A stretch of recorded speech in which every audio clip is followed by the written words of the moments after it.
আসসালামু আলাইকুম বন্ধুরা, এখন আপনাদেরকে দেখাবো গুগল ক্লাসরুমের স্যার টিচার যে কাজ দেয় সেই কাজ কিভাবে জমা দিতে হয়।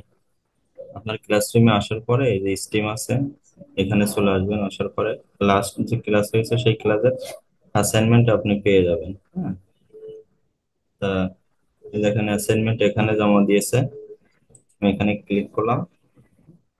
ক্লিক করার পর এখানে এই যে কাজগুলো দিয়েছে, এই কাজগুলো করবেন। করার পরে স্ক্রিনশট নিয়ে রাখবেন, অথবা যেখানেই সেভ করে রাখেন সেখানে সেভ করে রাখবেন।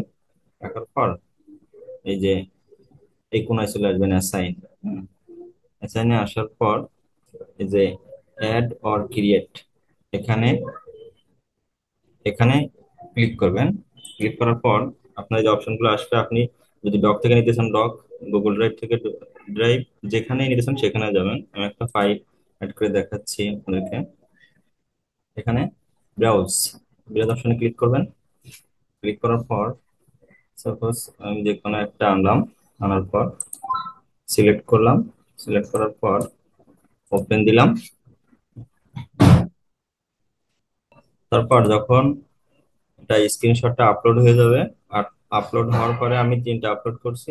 আপলোড হওয়ার পরে টার্ন ইন করবেন। টার্ন ইন তিনটাই আছে। এরপরে টার্ন ইন। এখন ক্লাস ওয়ার্কটা সাবমিট হয়ে হয়ে গেল। হ্যাঁ, এখন আপনার টিচার আপনার ক্লাসটা দেখতে পারবে। ধন্যবাদ।